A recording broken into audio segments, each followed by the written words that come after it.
आज हम आपको भादो मास की शुक्ल पक्ष की चतुर्थी को किए जाने वाले गणेश चतुर्थी के व्रत की कथा सुनाते हैं। एक समय की बात है, धन के देवता कुबेर को अपने धन पर बहुत अभिमान हो जाता है। वो सोचते हैं, मैं दुनिया में सबसे ज्यादा धनवान हूँ, मुझे अपने धन का प्रदर्शन करना चाहिए। ऐसा सोचकर उन्हें ख्याल आता है, मेरे जितना धनवान तो कोई नहीं है। क्यों न मैं देवताओं को एक एक दिन अपने महल में भोजन का निमंत्रण दूं और सबको अपना धन वैभव दिखाऊं।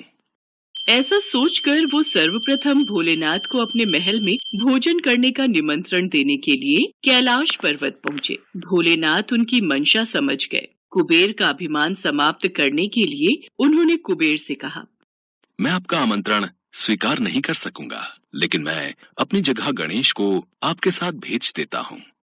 ये सुनकर कुबेर ने सोचा, मुझे तो अपना धन वैभव दिखाना है, भोलेनाथ ना सही, उनके पुत्र ही सही।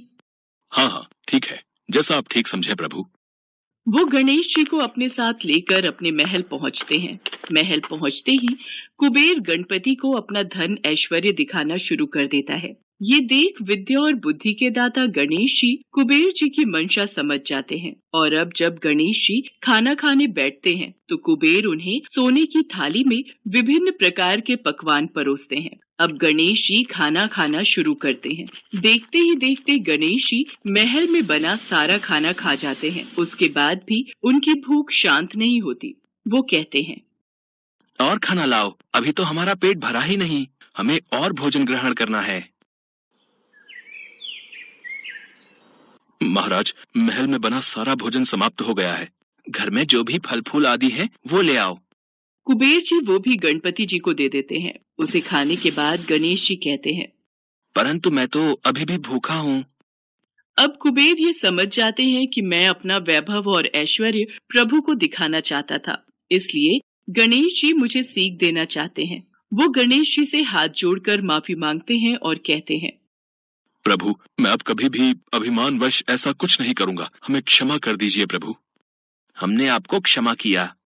ये कहकर गणेश जी वहाँ से अपने घर कैलाश पर्वत के लिए निकलते हैं। अब क्योंकि गणेश जी ने बहुत सारा खाना खाया था, उनका वजन बढ़ जाता है। अब वो अपनी सवारी नन्हे से मूषक पर बैठकर अपने घर कैलाश पर्वत के लिए चलते हैं।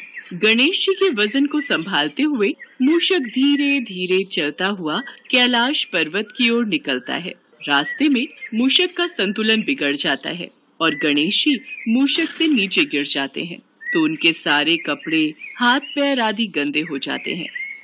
अरे, मुझे कहीं किसी ने देखा तो नहीं? आसपास उन्हें कोई नहीं दिखता, लेकिन उन्हें हंसने की आवाज आती है। अरे, आसपास तो कोई नहीं है, फिर ये हंसने की आवाज किसकी आ रही है? गणेश जी की नजर आसमान में चंद्रमा पर पड़ती है, जो उन्हें देखकर हंस रहे होते हैं। चंद्रमा को हंसता हुआ देखकर गणेश जी को क्रोध आ जाता है। वो क्रोध में चंद्रमा को श्राप दे देते हैं। तुम्हें अपनी सुंदरता पर बहुत अभिमान है, आज से तुम्हारा ये रूप नहीं रहेगा। गणेश जी के श्राप देते ही चंद्रमा कांतिहीन हो जाते हैं। ये देख चंद्रमा को अपनी गलती का एहसास हो जाता है। वो गणेश जी से माफी मांगने लगते हैं। मुझे माफ कर दो प्रभु, मुझे क्षमा कर दो, मुझसे गलती हो गई। बार बार माफी मांगने पर गणेश जी का गुस्सा शांत होता है।